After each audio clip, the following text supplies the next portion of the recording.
A warm hello and welcome back, ladies and gentlemen, as the Trippsix Motorsport Super Touring Championship continues its venture around the globe. And unfortunately, it must be said, we are into the closing stages of this championship, round number 6, or well, I should say, event 6, races 11 and 12. We take to one of motor racing's most historic and famed circuits.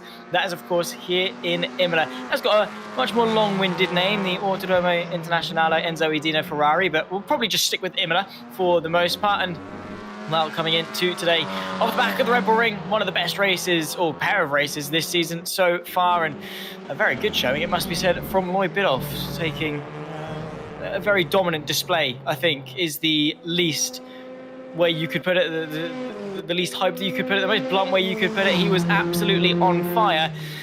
But after that, what has that done in terms of the championship battle? Let's take a quick look as to the standings. And, well, as you can see, it is still Mariusz Sabdir that leads, albeit now only by 26 points. Lloyd Biddulph has got himself from 4th in the championship up to 2nd with the double victory. And, of course, I believe the fast lap for good measure as well. Marko Misevic rounds off the top 3. Imola, a double no score in the Red Bull Ring for races 9 and 10, sees him only 4th. Nenad Vladisevic still holding strong in P5, with Jean-Pietro hot on his heels, 9 points back. Alan Axe in P7, Phil Lawson, Stu Neal and Shaw's Oyster, your top 10. Simon Trebek just outside with Benny Norton, P12, after a very good string of performances. Banat Rubio, not in the championship anymore for, well, obvious reasons. They're not dwelling on it too much. Nikola Lasic, Juhasz, Noj, who unfortunately have been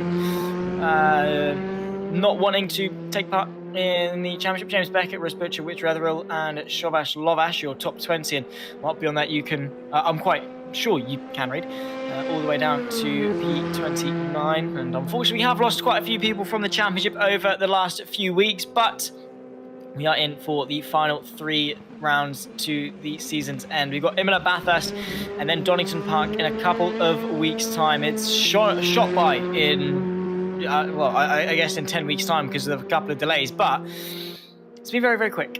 Well, let's not dwell on it too much. Let's just get on with the race, shall we? Let's put it that way. We've got 5 minutes left of qualifying, of practice, and then into a 12-minute qualifying, followed by 2 25-minute races. We have a championship leader of Mariusz Sabdir, who has been, well, needless to say, absolutely on it since the season start. He's won a race every single round, bar last time out at the Red Bull Ring, and even then, that was 2nd and 3rd. One of his highest points was bar Zandvoort, I think.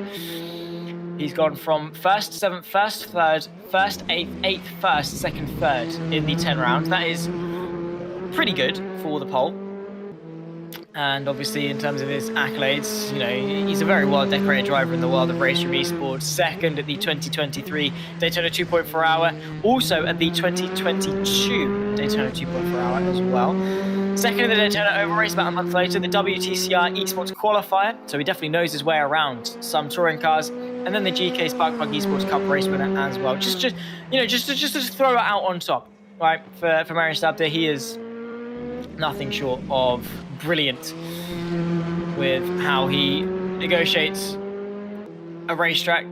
That obviously naturally goes without saying. And well, in coming into this race, what can he do in terms of stretching, maintaining, losing his championship lead?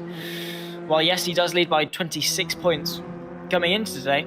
Yeah, we saw Luciano Viva a couple of poor rounds, and you are straight to the bottom of the battle. And that is also, you know, provided that Lloyd Biddulph, who once again does look quite quick in practice, 152, 156. You know, he's looking pretty good, pretty nifty, pretty quick, to say the least. So who knows? If things go wrong, it's a very tricky corner here. Well, here at Tosa, it is a very tricky corner. It's a very tricky circuit. You know, you've got the likes of the Tamburello chicane, the Villeneuve chicane, Tosa, Piratella into Acqua Minerale, and into the next chicane beyond that, the Variante Alta, down the hill into Ravata. The final couple of corners, both of them very, very difficult, it must be said. So yeah, It's a tricky circuit, and obviously naturally, you know, you look left, you look right, there's grass, there's barriers along the way as well. This is the Variante Alta. Marius Sabdir clobbering the curbs as you go through. It is going to be quite tricky, I think, that particular sequence in particular, because I think it is 2 right angled corners in a row. You go right, then you go left. Obviously it's a chicane, so you can sort of jump it a little bit, but you have to nail it if you want to just, you know, try and straight line it as much as possible. And Rich Wetherill in the chat, unfortunately not able to join us on the grid tonight. A couple of PC issues, I think new hard drive had to go his way, saying that track limits here are tough. And again, I completely agree, despite the fact that you wouldn't think it with the lack of runoff. Track limits is a huge thing. You look to the exit of the Piratella, as Marius Sabdir puts himself to the top of the timer sheets in practice. Not by much, though, to Lloyd Biddulph. But off the exit of the Piratella, through Aquamino Raleigh as well, off the exit of the final right-hander up the hill. And then obviously into Alta. Going in, can take too much curb. Coming out, you can take too much track. So yeah, it is going to be quite a tricky affair, to say the absolute least.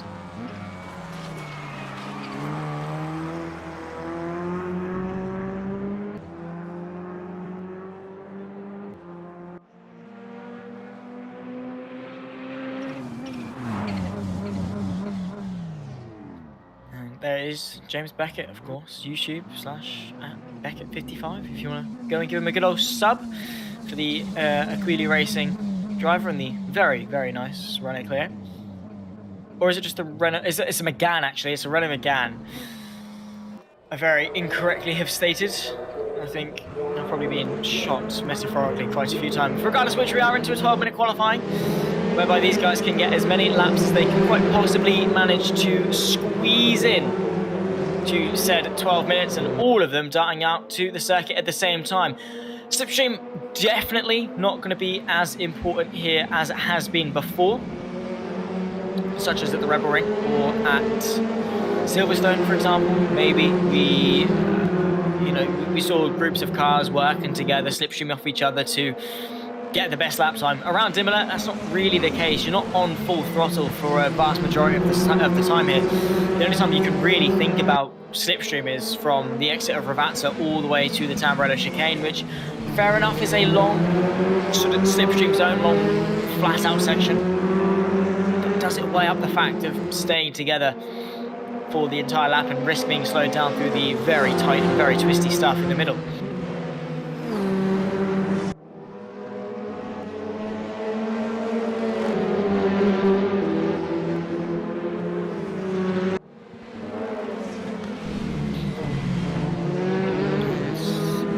Heavy Alfa Romeo contingent. It'd be nice to see some other manufacturers do quite well here at Imola. Who knows? Maybe we could see the Volkswagen back into the limelight in the hands of Nenad Vladisevic. Maybe the Audi is quick, or maybe the Renault is quick. Who knows? We'll find out, I suppose.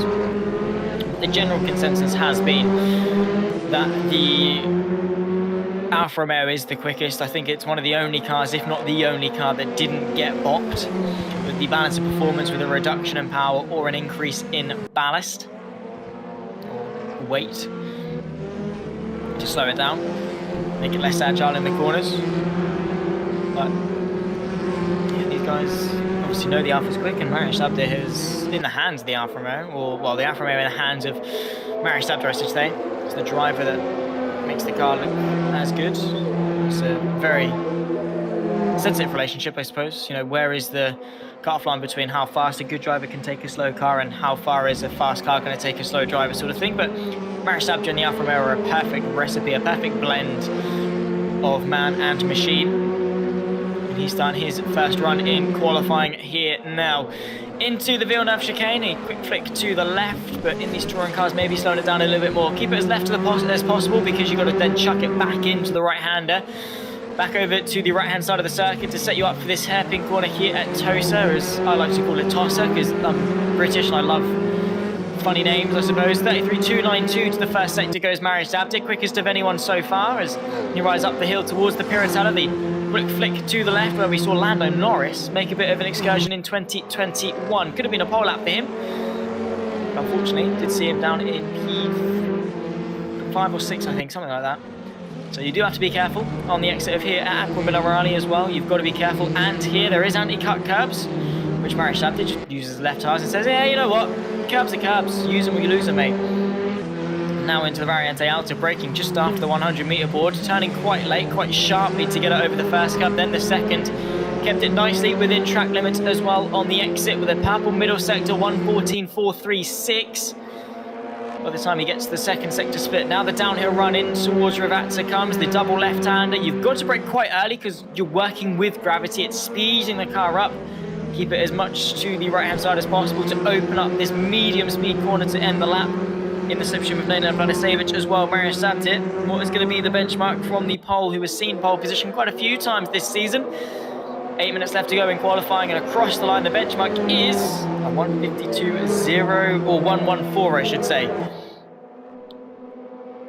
Marko Misevic is about 3.5 tenths back, then Vladisevic, Trebek, Axon, your top 5 as it stands. Where is Bidov? Pascal Jean-Pierre up to 3rd. Here is the man himself, Lloyd Bidov.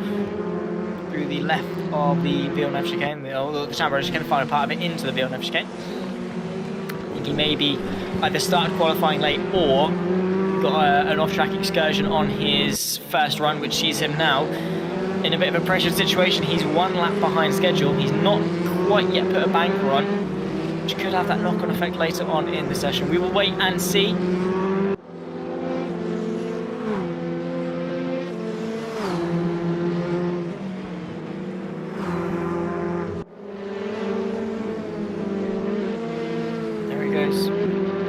Down through, a bit of a bump on the inside. I actually didn't quite see that, in all fairness.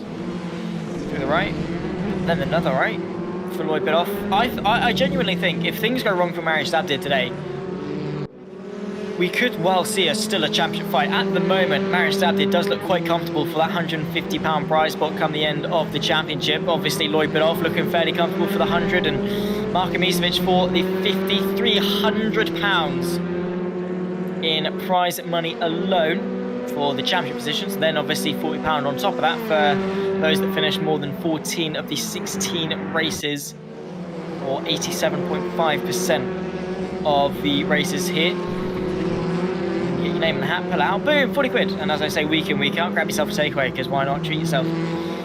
Not many things or opportunities to treat yourself nowadays, so you might as well. Nenad Vladisevic though, 2 tenths with the pole time. That's great from the Serbian. Across the line though, Lloyd Bidov. Is that another invalidation? I think we are proving that the track limits are tough around here.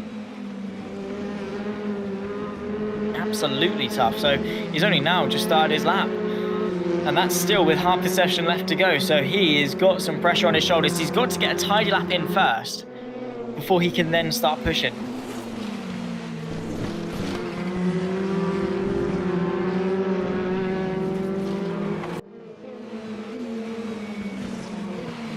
Beckett up to 5th in the Renault, not too bad. The lowest Audi, or the highest Audi I should say, is Rusbridger, P9, then Benny Norton and Lovash, the Hungarian, and I'm actually not entirely sure as to what car round that is. I think Ford, because it's an oval, but it's not Ford, is it? Because Ford don't make touring cars, because they're... I don't think there is an American touring car company, or manufacturer I should say, because none of them are exclusively touring car makers, are they? But, yeah, I'm just trying to think actually. No, I don't think Ford do anything. I don't even know how we got onto that subject of conversation. Because I ramble on. My brain basically, the way it works is oh, Lada maybe, yeah, fair enough. Yeah, fair enough, yeah. Cool. Thank you, to which, much appreciated. But yeah, the way my brain works is very weird, because I go from one thing, and then the smallest of associations will link it to another thing, which will then link it to another thing. And by the time you know it, you're playing a weird game of word association, where it's the most vaguest of things that then trigger you onto this spiral deep, dark into the rabbit hole. Regardless of which, look at Lloyd Bidov's sector times. He's 7 thousandths quicker in the first, 32 thousandths quicker in the second. Has he hooked up the third? Mariusz Sabtic at 52.114. Lloyd Bidov is going to come across the line and tops it by 14 thousandths of a second. A 52.1 dead for Lloyd Bidov. This is now a very, very rampant fight for pole. Nenad Vladisevic, 2 tenths separate the top 4 across the line to start his next lap. 2 more, yeah, 2 more left in the kitty.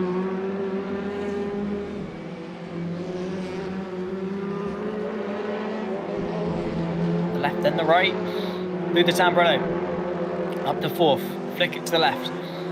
Yeah, I'd love to take my Volkswagen Golf and like do it up like a touring car, because it's got a couple of battle scars, because it is 21 years old and it's older than me by 4 years. So I'd love to like do it up and, you know, race it around a circuit, but I don't think my black box would be very happy with that, and I still need to get it serviced, to be fair. So I don't know, I don't really want to blow up my engine, because, you know, the oil in it is a couple of years old or a year old. So yeah, as much as I'd love to, I think that's way into the wings.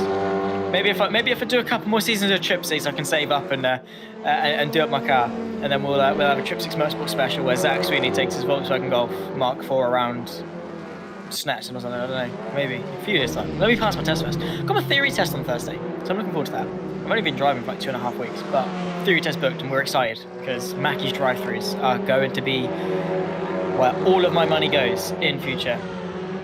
But regardless, we've got the qualifying session on at the moment, and that's how easy it is to mess up at the Variante Alta.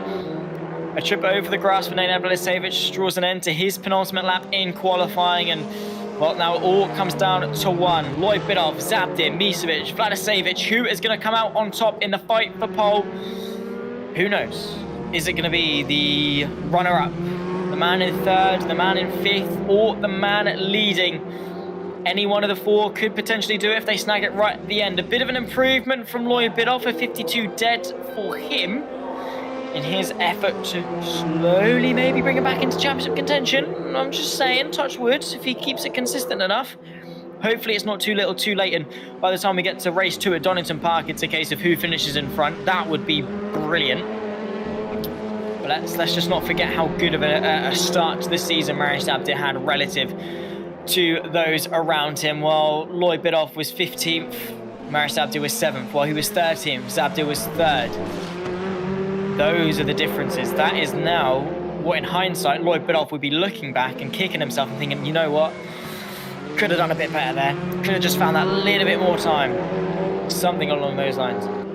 And just been like, yeah, 4 points there, 5 points there, 6 points there, whatever it is.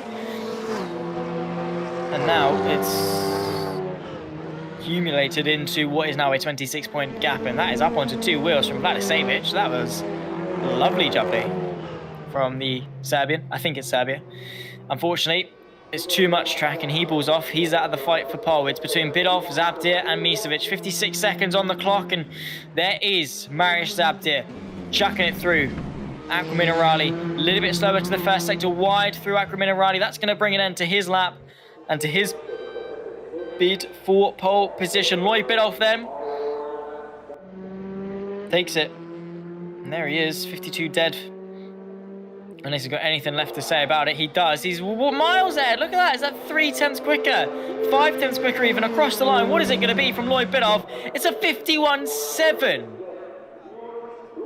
from the Trippsix Motorsport driver. Look at that. Marius Zabdir, the championship leader, will join him on the front row, with Marko Misevic and Nenad Vladicevic make it a Serbian second row. Pascal Jean-Pietro rounds off the top 5, and James Becky keeps him for company on row 3. Shaw's Oyster and Axon row 4, and Simon Trebek and Benny Norton will keep each other company, rounding off the top 10. Rusbutcher, Stu Neal and the Hungarian of Lovash, the 13-car strong field today. We are moments away from getting the Trippsix Motorsport Super Touring Championship underway. My name, of course, is Zach Sweeney. I forgot to say that in the intro. My name is Zach Sweeney, by the way. For those of you that are new and don't know me, I'm Zach Sweeney. Hello, nice to meet you. Don't be shy in the YouTube chat if you want to tune in, give me your thoughts, feelings, queries, etc. before the race today. We are going to take just about a minute or two just for me to breathe, and we'll be back for the 5 red lights here in Imola.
Warm-up is over and we're on to the formation stage of today. The final chance for drivers to tweak at their setups and make sure everything is dialed in correct before they take to the grid and the adrenaline starts to flow and we're underway for 20 minutes of racing. Ladies and gentlemen, this is race number 11 of the Trippsix Motorsport Super Touring Championship. There we go. The first car takes to the field. And who is going to come out on top? Lloyd Bidoff, Marius Abdir, Marko Misevic, Nenad Vladisevic even.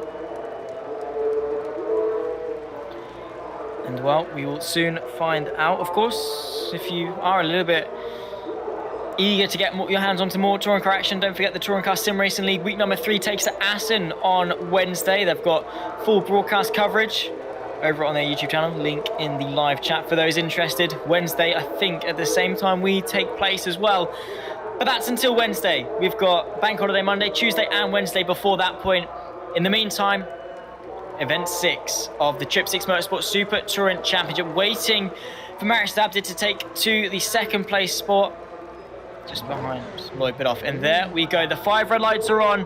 And the Trippsix Motorsport Super Touring Championship. The championship rivals share the front row with Marko Misevic and Nenad Vladisevic just in behind. The adrenaline is racing and they put their foot to the floor. And we are underway here in Imola. A great start from Lloyd Bidoff. Sees him take an early lead. And Marius Abdir forced to tuck into the slipstream as they run their way in towards the Tambrella chicane for the first time. 20 minutes on the clock and they're ticking down in towards the first braking zone of the circuit. Marius Abdir unable to find a way through as Lloyd Bidoff leads their way through turns 1, 2, 3 and now into 4. Vladisevic and Pascal Jean-Pierre round off the back end of the top 5 with Shores Oyster moving up a couple of places. Wide goes the Audi RS3 into the Villeneuve chicane, a little bit wide from Lloyd Bidoff as Abdir is absolutely pushing the limits, a little bit of 2 over the limit. He's sideways going through the apex there, forcing him to go defensive in towards Tosa. There goes Marko Misevic trying to send the move to the outside, the long way round of the hairpin, gets given the space from the pulpit of Archie Bargy. They work their way through, now up the hill and over the crest before they take the run in towards the Piratella. Marko Misevic still on the outside with the championship leader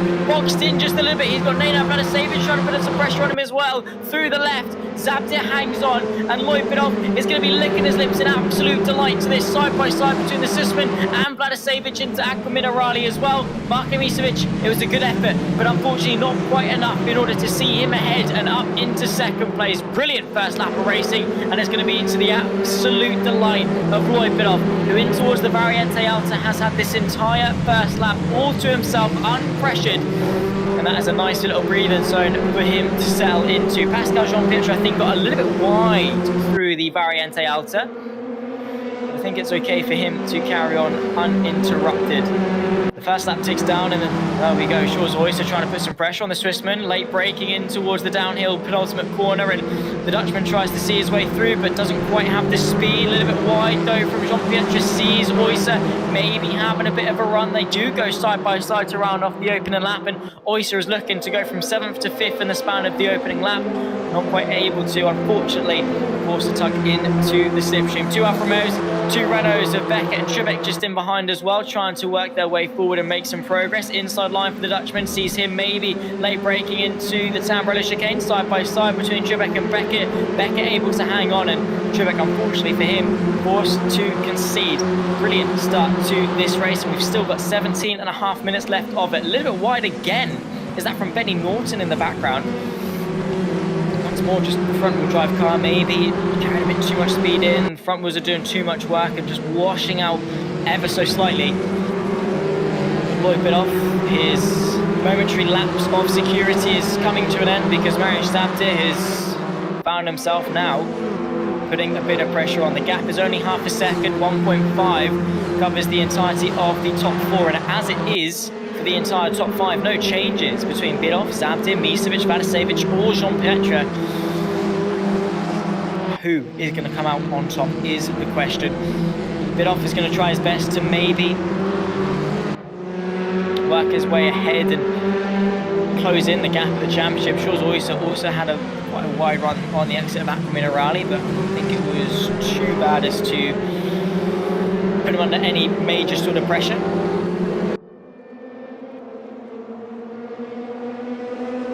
But we've seen Lloyd Bidoff and Abdir go side by side quite a number of times. I think all the way back to Silverstone where they were first and second, and Zab did a brilliant job of defending for the entire race, and now the roles are reversed. We've seen Zabdir and his brilliant racecraft, his brilliant defense. Now he's got to use all that experience of defending and flip it on its head to try and attack. It's not often that we see him having to attack in the early stages, but fairly recently the likes of Aragon and Red Bull Ring and Zambo and such, pretty much the entire season, in all fairness, it must be said. He's... well, he kept on his toes, to put it bluntly. Here is Simon Trippsix on the back of James Beckett. The two Renault Megane RSs, all looking feisty. Does the car in 8th. Over the curbs, and once again a bit of a better run. Dust being kicked up in his face, Daniel Ricciardo style. Again, no way through for Trippsix, and for those racing, a bit of annoyance, because some people were like, hang on, I think it was Oyster that was like, can we start a little bit early, I want to watch the F1. It's on in about 9 minutes, I think, lights out is. I'm in a pretty good position, because I've got 2 screens. Thank you to my sister Sam for buying me an extra screen for my birthday on the 19th of April, and she was like, yeah, I'll get that screen. Sweet. So now I've got the stream on one screen. If I really, really want to, I can just nudge it over. But I've seen people get told off for watching snooker on their other screen and not really paying much attention to the race itself. But fortunately, I've gotten away with it if I want to glance my attention to another thing. As long as my attention's not off the race itself, I'm alright. But yeah, one of my co-workers at one point was watching snooker while broadcasting a race, and unfortunately he was just like, yeah, no, don't be doing that, because yeah, it's easily done.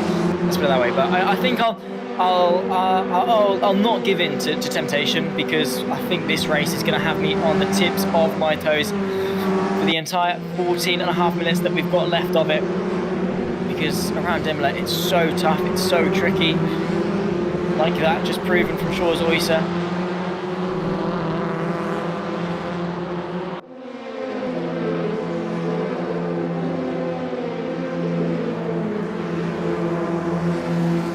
Simon Trippsix. A driver, to be fair, that we have seen do quite well over the course of the season so far. I'll be honest, he's not actually done too bad. Just not quite really had the consistency. Just having a look. I mean, he got 6th place in race 2 at Silverstone, where he started on pole. His highlight, obviously, was the podium in race 2 at Portimao for race number 6. So he's not at all too bad. And of course, speaking of TCR SRL, he was 4th place in the championship last season. So he's definitely not a mean slouch at all. He knows how to put some good racing on, does Trippsix.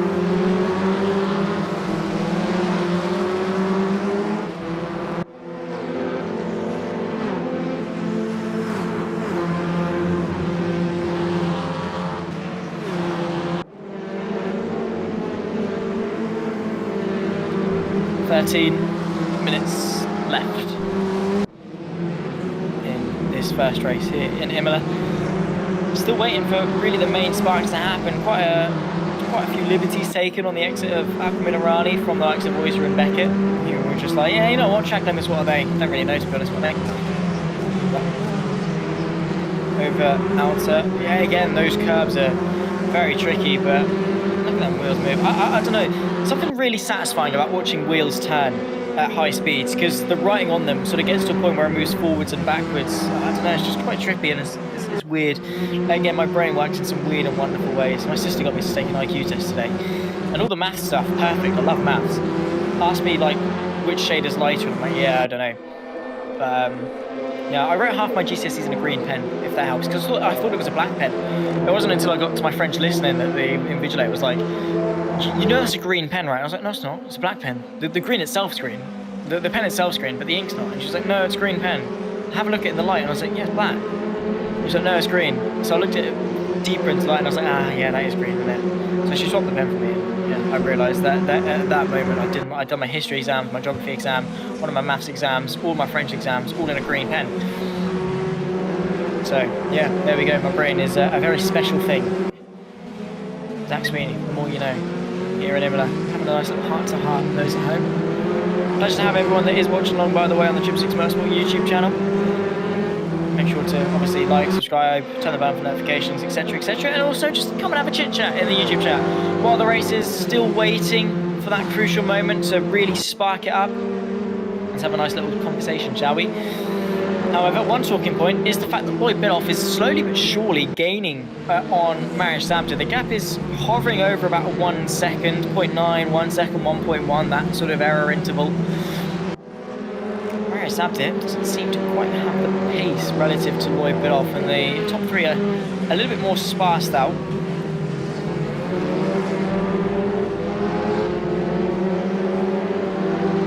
Is the fight for third. I think this is going to be a good one. Misevic versus Vladisavljevic.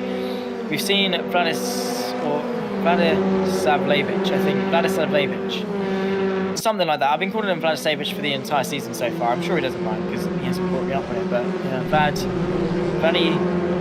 Vladisavljevic. Yeah, well, something like that. The Serbian in the Volkswagen Golf. We've seen him defend. I think back to Zandvoort of how well he did of defending there for quite some time until I think the Zabda worked away through, or Vip ran away through. And then he was like, yeah, cool. Yeah, he's defended so hard. And similar to Zabda, he's now in a position where he has to attack as opposed to defend. Unfortunately, he's got the experience on both sides, defending for so hard. You sort of get a picture as to what the car in front could do. In theory, you know, you start thinking, hang on, so what would I do? And then think of ways to counter yourself. Taking a wheel into the gravel from Misevic. A drive-through penalty for James Beckett for ignoring slowdown warnings. That's a talking point if I've ever seen one. Off the exit of Tosa has Vladisavljevic finally got a good run, not quite. But Beckett, out of this race, he's decided to just park it. He's not really interested in taking the drive-through. So what that is he's probably cut over a chicane, probably the outer chicane, and not served it as wide. Goes Misevic, and there we go. Vladisavljevic looking to the outside, going through Acque Minerali. Is he going to go the long way round, or is he going to try and duck underneath the Alfa Romeo? Look at that from the Serbian. Tucks his way through, outside line for Misevic, goes off the circuit. Still a better run from Vladisavljevic, potentially even a slowdown going the way in the Alfa Romeo. But a good effort nonetheless, and really starting to put some pressure on into the second half of this race. But what they've done is allow the Swissman of Pascal Jean-Pietre back into the limelight.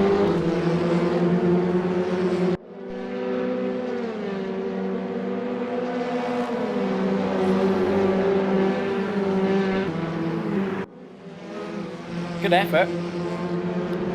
And serving his slowdown penalty, losing the place to both Vladisavljevic and Pascal Jean-Pietre as Marko Misevic off the podium.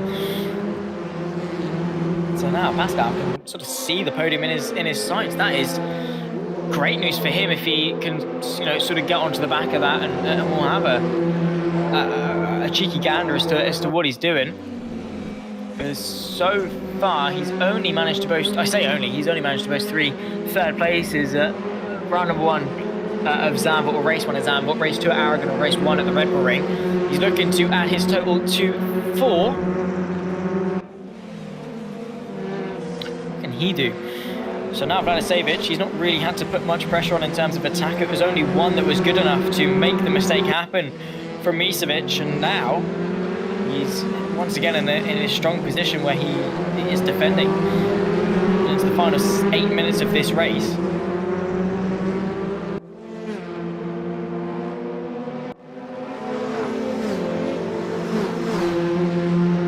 What could happen?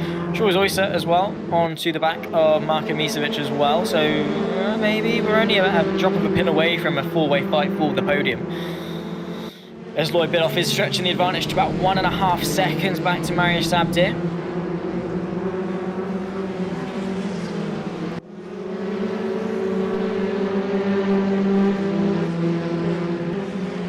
Seven and a half minutes left to go.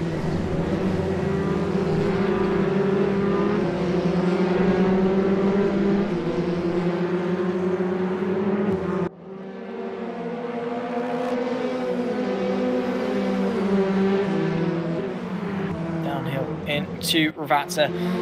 Only a handful of laps left to go.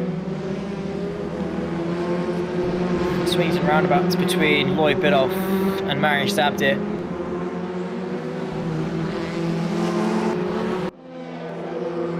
.3 seconds, and it is sort of up and down. Unfortunately, sort of they're matched on pace, but obviously the gap has grown, so there's not really much that either of them can do with said pace. However, trying his best with some pace is Pascal Jean-Pietre in terms of seeking his 4th podium finish off the season.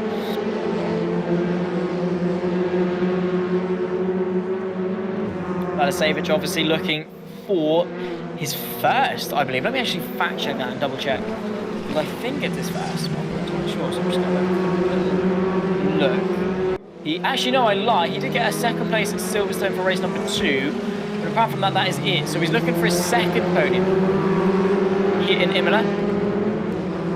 And when it means that much to have a podium finish, you're going to fight tooth and nail for it, and you can bet your bottom dollar that is exactly what Vladisevic is going to do. So, 5.5 minutes left.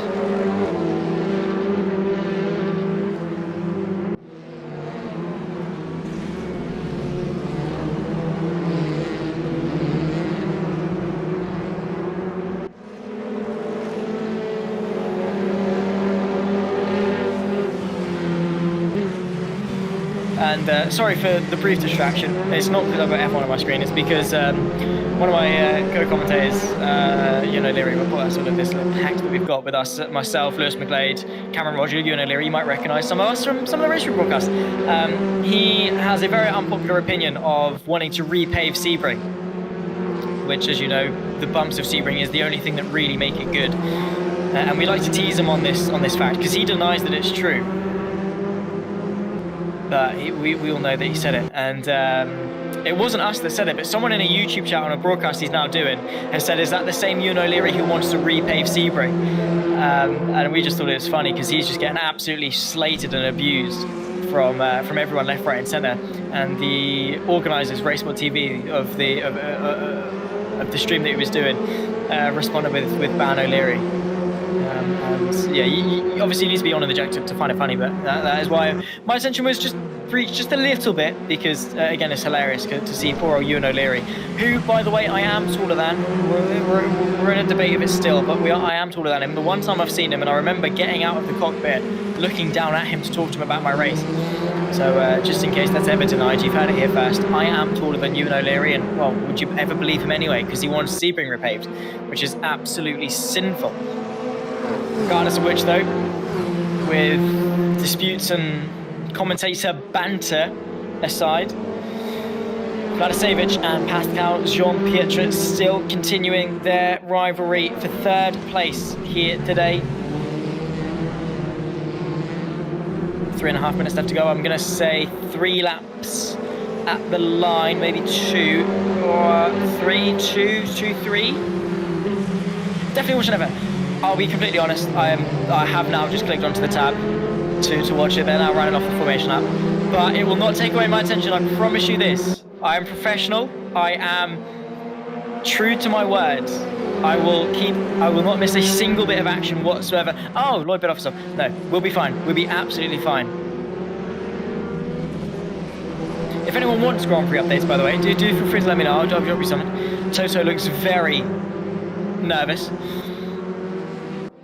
Should we do some F1 commentary as well? Should we do it side by side? Should I commentate on both? Nah, we won't do that at all. But anyway, Lloyd Bidoff enters the third last lap, what I will believe it is going to be. And now, Marius Abdit is trying his best to obviously maintain the gap as best he can. Vladisevic is trying to keep Jean-Pietre at bay as well. That goes without saying.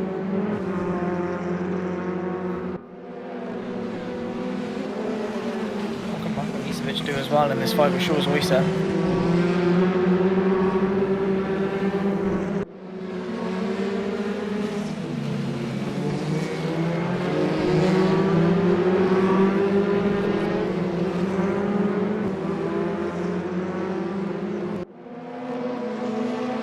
And still, this fight, Misevic, unfortunately, it really was just that slowdown that, quite frankly, slowed him down, it must be said. Just running a little bit wide, I think, at outer, or I know it was Alfa Minerali, wasn't it? It was right here. Got him a slowdown, and that unfortunately saw him behind Vladisevic and Jean-Pietre, and now under a bit of pressure from Shaw's Oyster.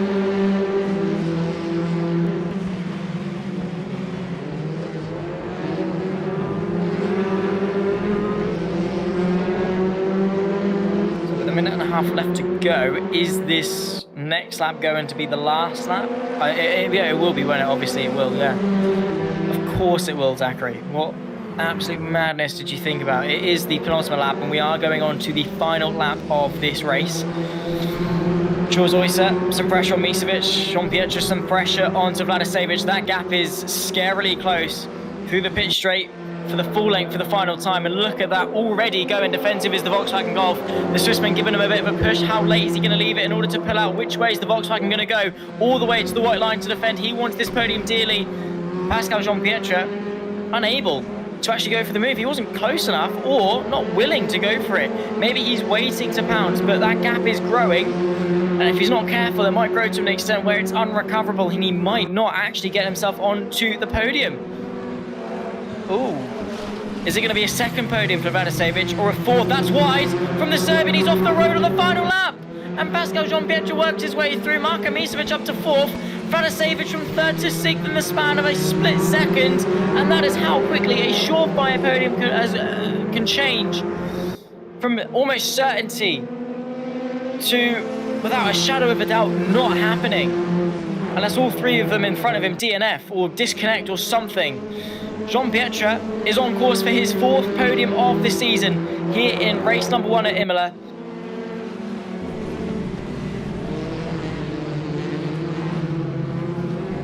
And with just half a lap left to go, it's no doubt that Lloyd Biddulph as well is going to take his third victory in a row, which, you know, he didn't yet have a win at all throughout the season up until race number 1 at the Red Bull Ring. He then won race 2, and he's now here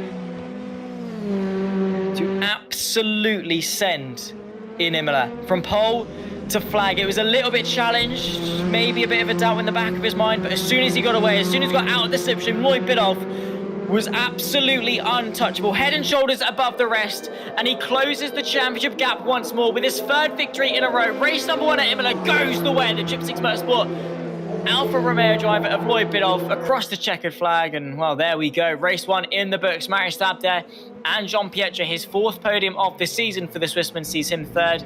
Misevic and Oyster, your top 5. What a race for Lloyd Biddulph. Important one, but now we have got the reverse grid race yet to come. What can Lloyd Biddulph do? Is he going to carve his way through like we saw at the Red Bull Ring?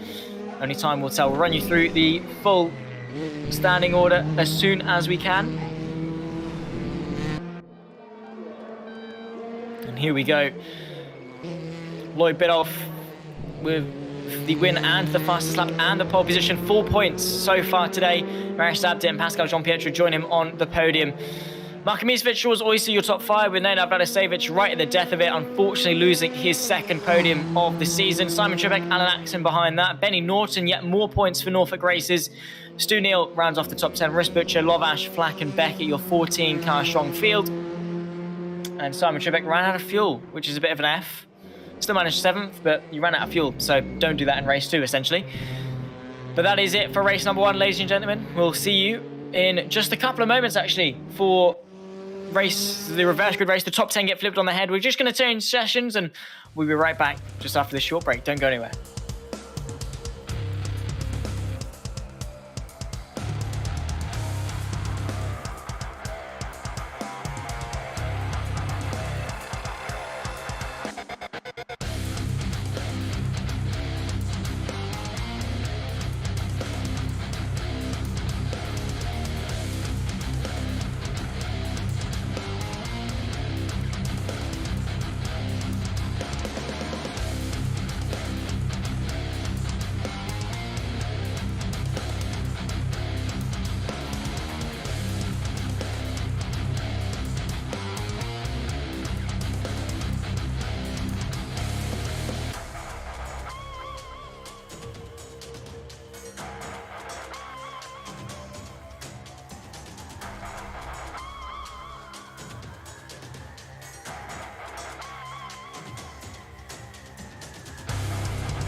We are back then, ladies and gentlemen, and the drivers take to the formation before we get ourselves underway. 20 more minutes put back onto the clock and more racing around the Autodromo Internazionale. Enzo Edino Ferrari, better known as Imola. Lloyd Biddulph comes into this in 10th place on the grid after a dominant victory in race number 1. And now the 5 red lights are on. It's Stu Neal and Benny Norton in the front row. We're about to get ourselves underway for the Trippsix Motorsport Super Touring Championship. Race number 2 is a go.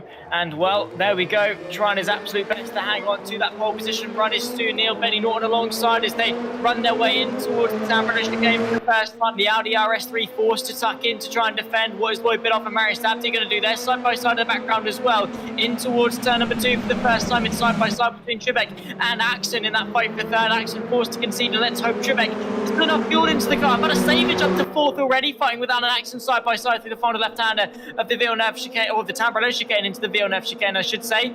That fight for 4th is continuing on, and it is Van Savage that takes 4th. Pascal Jean-Pietro up to 6th. Lloyd Biddulph and jostling with Marius Dabty for P number 8 and 9, and Lloyd Biddulph up to 7th. Big carnage in the background, look at that. It's a dust cloud being kicked up, and Stu Neal able to just about hang on, but a little bit wide off the exit of Toaster, and Benny Norton might be looking quite frisky for his first race win. Simon Trippek as well, looking quite honest, looking to the left-hand side as they rise up the hill over the crest in towards the Piratella. No movement from the Renault Megane, and we've got 3 different car manufacturers occupying the top 3 spots. Make that 4 for the top 4: Alfa Romeo, Audi, Renault, Volkswagen. Beautiful stuff, it must be said. And well, Stu Neal hangs on. Benny Norton very late on the brakes and towards the second part of Aqua Mirati. Too late relative to Stu Neal. That's put him on the back foot. Forced to go defensive relative to Simon Trippek. Inside, outside, which way is he going to go? Benny Norton able to hang on over the curbs at Variante Alta for the first time. And it is Neal that is able to hold on just quite nicely in his eyes. 2 seconds back, 5 cars back is Lloyd Biddulph, who is trying his absolute best to spark something in the championship for us here today.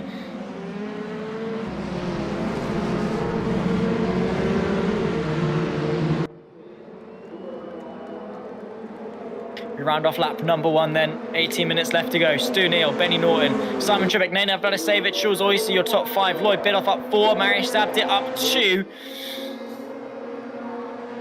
As he complete the first lap and in towards the Tamburello chicane for the second time. You can see the Renault Megane RS looking to the left-hand side, not quite brave enough on the brakes. That Audi is mighty when it comes to the left foot. Benny Norton just has a measure that no one else really has, and it's helping him stay in second place for now. Vladicevic with a good run as well, looking to go side by side in towards the Villeneuve chicane. Gets given the space from Trippek. They run too wide all the way through. Forced to concede though is the Serbian. Up a slight little hill, side by side, Marius Dabty duck and dive and looking for the space to the inside of Lloyd Biddulph in the background as well. Has he managed to find a way through? I don't quite think so, but the intent was there, and Dabty has no interest in waiting around. He wants to find a way through on his championship rival and work his way back to the front of the field.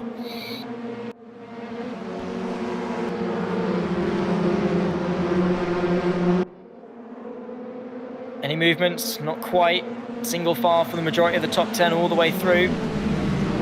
The downhill, then the uphill run wide from Stu Neal. Can't be doing that, sunshine. It's a very fine line between you're fine and then slow down. Side by side, Vladicevic pulls out to the left-hand side into Variante Alta, trying to send Trippek in deep, or even get the better run off it downhill in towards the Rivata complex. Again, pretty much in it. I think Imola is just such a circuit that we've got great racing like this where everyone's close together, but there's not really much you can do in terms of forcing the initiative, forcing the move, unless there's a mistake or you're in an F1 car relative to those in front of you. I mean, it's just, yeah, it's so difficult to get that run initially. So will it be a mistake that sparks it? Will it be a battle that subsequently then sparks another one behind with the Constantino effect? Who knows? But with lap 2 in the books, Stu Neal maybe under pressure from Benny Norton. Under pressure is Jules Oyster and Vladicevic. Oyster applying the pressure, Vladicevic feeling it.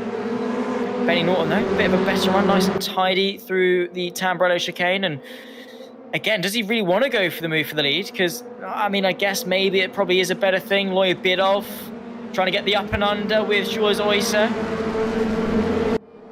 Dust being kicked up. There's the move from Simon Trippsix to the inside of Tosa. Gets squeezed but finds the space. Outside line from Benny Norton. He's trying his absolute best to keep his foot in, but not quite able to. Now a poor run off the corner. Could see Vladicevic maybe put some pressure on as well. Benny Norton was once looking for the race lead. Now he's trying to keep the podium. There's Vladicevic looking, searching, but he's getting a bit lost.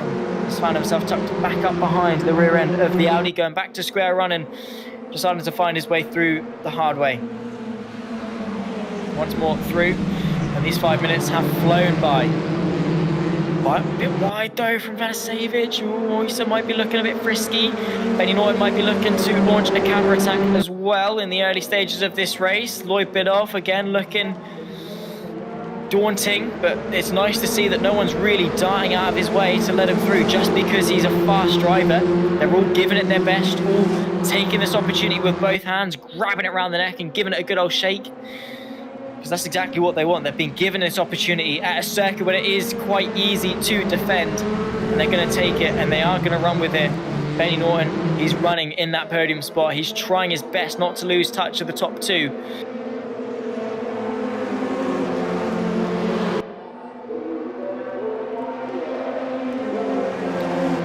Through the pit straight once more. The pit not so straight. And Vladicevic, that Volkswagen Golf, what has it got?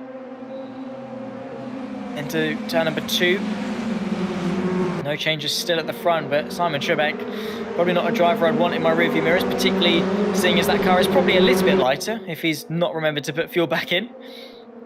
Good run from Charles Oyster, side by side with Lloyd Bidoff, more so than anything outside line, using the Golf to try and give him a bit of space on the inside. It opens up on the 2 wheels for Vladicevic, and now Lloyd Bidoff is trying to get 2 in 2. Look at that! From the man second place in the championship in towards Tosa, outside line for Charles Oyster, trying to capitalise on it as well. Sideways goes Marius Zabdir and Pascal Jean-Pietro in the background also. Look at this, all it took was one little bit of side-by-side action to spark an absolute kerfuffle in this battle for 4th place. Lloyd Bidoff now up to 4th place. Marius Zabdir still stuck in 7th. He's now got to pick his way through 3 cars before he even gets anywhere near his championship rival. Huge gains from Lloyd Bidoff in towards Aqua Minerale and Vladicevic.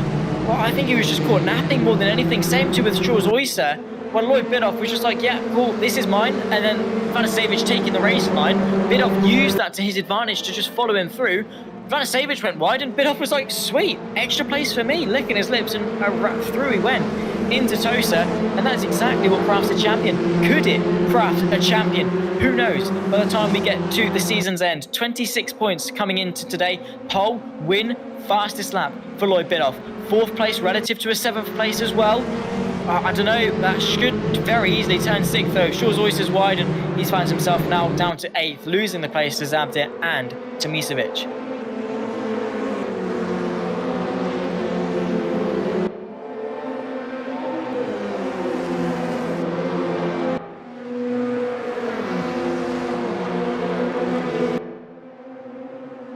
Side by side for the race lead, not quite, between Stu Neal and Simon Trippsix.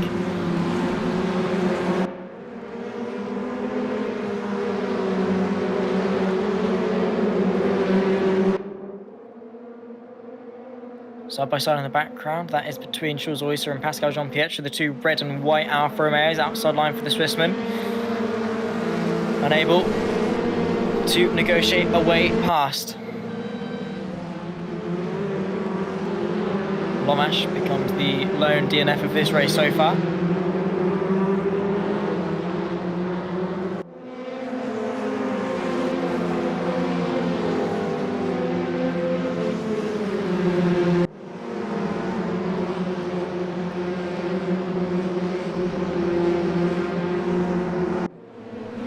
Approaching the halfway mark of race number 2, and the fight for the lead is on. Lloyd Bidoff is chipping away at that gap. 1.2 seconds separates the top 4, and here we go. Lloyd Bidoff going for the podium, outside line in towards the Variante Alta relative to the Audi RS3, who's very brave on the brakes and is able to hang on. But Lloyd Bidoff, he's analysing, collecting data, and waiting for the perfect opportunity to strike. In half the race distance, he's got himself into contention for what could well be the race lead.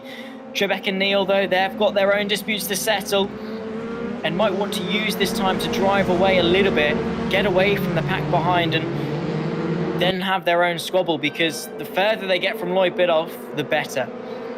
Is that going to be the case? Has the French car of Simon Trippsix got the legs through the pit straight to spark a move for the lead?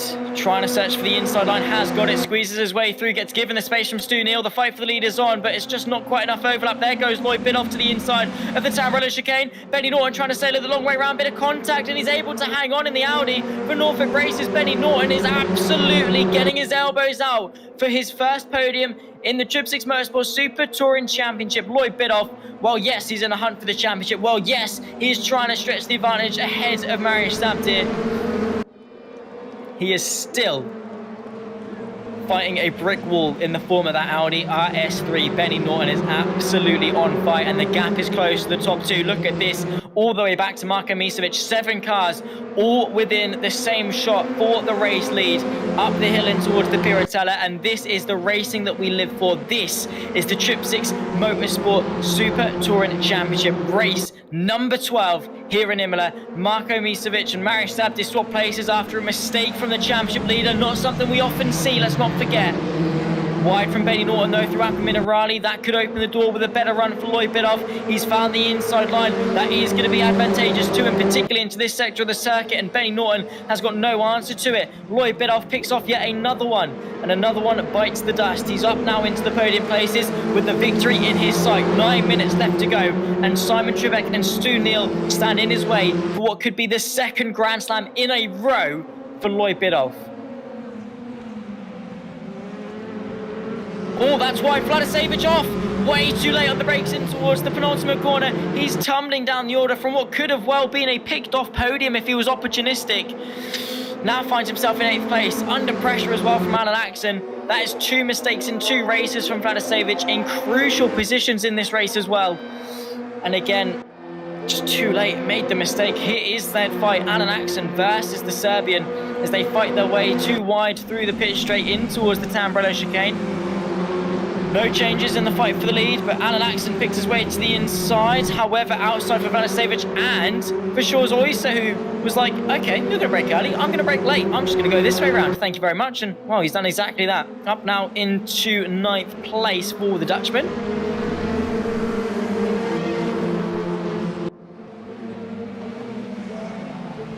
And look at this, Lloyd Bidoff around the outside of Simon Trippsix. Tried it on Stu Neal, however, too wide, too greedy maybe. Simon Trippsix now puts his foot down to the floor and is going to hope that his Renault Megane has got enough acceleration to retain the overlap in towards the Piratella. Here comes Benny Norton late on the brakes, soaring that Audi to the outside, gets given the space. Brilliant stuff in the fight for the podium place. Benny Norton is given it tooth and nail, trying to pick his way back on. Lloyd Bidoff up in the 2nd place. 7.5 minutes left to go, and Stu Neal has got probably the worst adversary in fighting for his first race win. He's going defensive, but Lloyd Bidoff does not find the gap. He pulls out to the left-hand side and towards the Variante Alta. Bit of contact, he's squirming, but he's able to hang on. Wide goes Neal.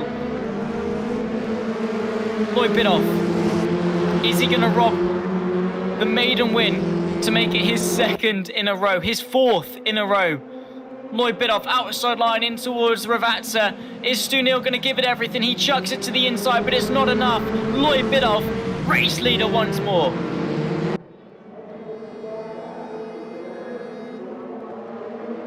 Stu Neal's only chance is here with the slipstream, where he can close the gap and hope that it's enough.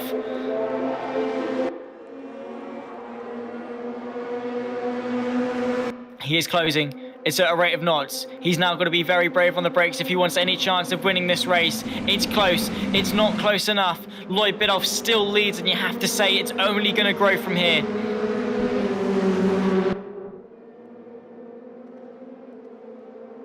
Marius Sabdir down in 6th, by the way. He's trying to pick his way past Benny Norton because Marko Misovic is able to get himself up to 4th, and Norton was fighting for the lead. Now he's hanging on for the top 5. Marius Sabdir wants every point that he can get. There's space there. He's going to squeeze his Alfa Romeo through it. Oh, wow. Thread the needle. But not quite able to find the hole. It's a very tricky hole where you're trying to initially put the needle through. It's not going to happen, is it? There was space. But now there's overlap into the left-hander. Benny Norton gets sent a little bit, gives him the space, but swoops around the outside quite nicely. And yeah, this is absolutely fire.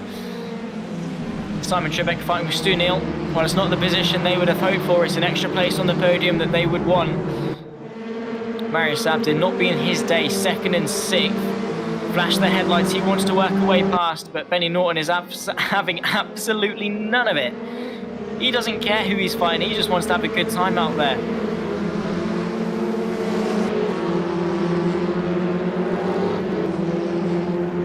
The question remains, has he got more sense, more speed, or more fingers? Does Benny Norton? And I'm allowed to say that because I'm from Norfolk myself. Inside line from Marius Abdi.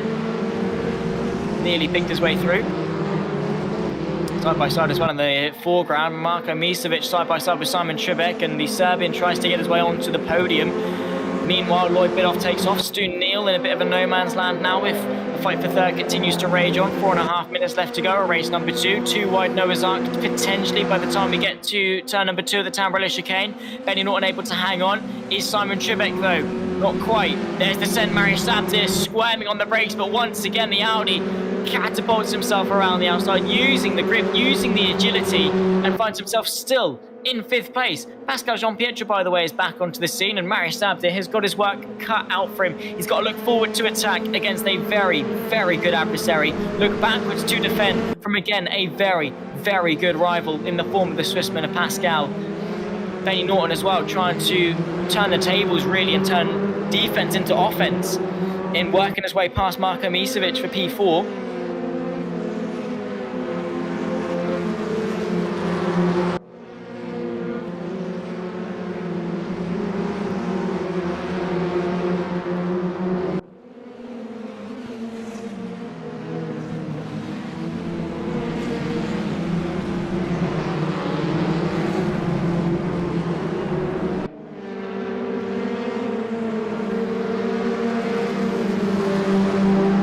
There we go.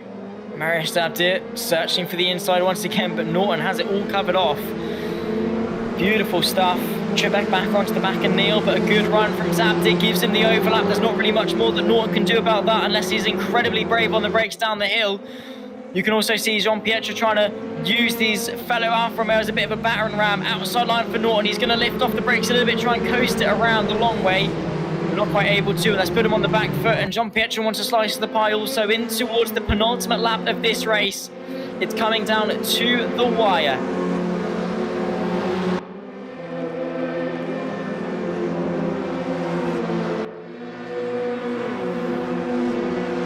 Lloyd Bidoff, Neal, Simon Trebek, Marko Misevic, Zabdir. Top 5 in this race. The top 7 separated by 5 seconds. The top 8 by 6. The top 10 by 9. It's pretty good average gaps if you ask me. Jean-Pietro getting the run versus Benny Norton in towards Villeneuve. Is it enough of an overlap though? I don't think so. Oh, contact! Norton sent sideways. Jean-Pietro gets the worst end of it. No, they both do. Norton is into the gravel. Says thank you very much. There's Vladisevic and Oyster. So too Beckett, Axon, Butcher. All working their way past. Jean-Pietro does a nice little J-turn to get himself pointing straight again, but contact in the final moments from Norton and Jean-Pietro, and that is huge. Into the Villeneuve chicane, you can't really be getting away with that too easily.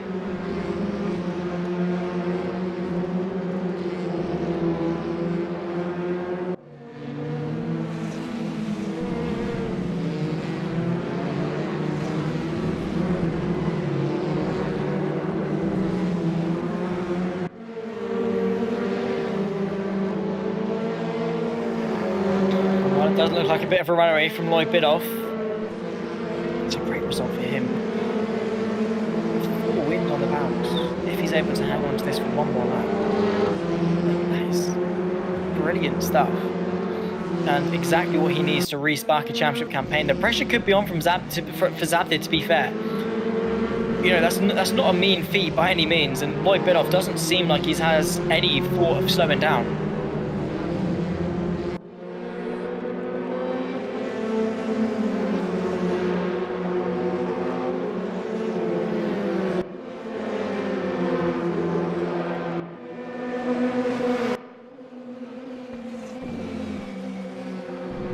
Squirming though, look to this to the outside from Marko Misevic. 3-way fight. Still for second place, Neil, Trippsix, Misevic, maybe zapped it as well. The up and under from Misevic onto the final lap of the race. This is what it all comes down to. It's been a fight for second, realistically, ever since Bidoff got in front. But now in towards the Villeneuve chicane for the final time. No changes from all four. A little bit wide from Neil. He's done a brilliant job, it must be said, to hang on to that second place. For the first place for as long as he did. Inside line for Trippsix. He tries to brake as late as he can to maybe put Misevic offline. Zapped it, sends the move, goes sideways. A little bit greedy and thinking about it, trying to go for the send, the rash judgments, the do or die moments like that, where it really boils down to fourth is better than fifth at the end of the day. It's an extra couple of points that, again, in hindsight, he might be grateful for come the final racing Donington. But Lloyd Bidoff has been on fire, and there's the swap around. Who's that? That's Stu Neal going slowly. Oh no! He's down to fifth. He's down to sixth. And from what could have been a race win, what could have at least been his maiden podium, has now been outside of the top five. Here comes Marko Misevic, though, to the inside of Simon Trippsix through the Variante Alta for the final time. Was the Alfa Romeo got on the brakes? Trippsix to the outside, saws his way through, however, it's offline, and Marko Misevic might get the up and under, off track as well from the Renault. Simon Trippsix looking for his second podium in the championship already, and now it could be in jeopardy. Lloyd Bidoff will cross the line in a few moments' time. We'll see him across it, but here comes Marko Misevic, jostling, bit of bump tapping as well. He's up to second place, but he goes wide. Marius shoved it through. He's past 2 in 1, and he's up in his second place. What a move that was from the championship leader. Lloyd Bidoff ticks off his fourth victory in a row, sees the checker flag first for the second time here in Imola. Victorious, but Marius shoved it. What could have been big losses in the championship now finds himself in second place, and that is damage limitation if I have ever seen it. 6 seconds off his rival, but it's second place, and that was huge from Zabdir. Misevic and Trippsix forced each other off the road, and Zabdir was like, thank you very much, sunshine. He is going to take that second place, and he is going to go into the final 2 rounds knowing that he has got at least a decent lead. Wow. What a finish. What a finish. And I don't think my voice has ever gone higher. I'll be completely honest. I honestly felt for a moment like it was a few years ago when I didn't have hair in places that I didn't know could grow hair. But that was a fantastic finish to a race. And there we go. That is how they racked up. Lloyd Bidoff with the slam dunk. Pole, win, fastest lap. Win, fastest lap as well. Marius Zabdir matched his pace, only 3 thousandths of a second slower. Second place. Marko Misevic P3 with Simon Trippsix knocked off the podium in the final places.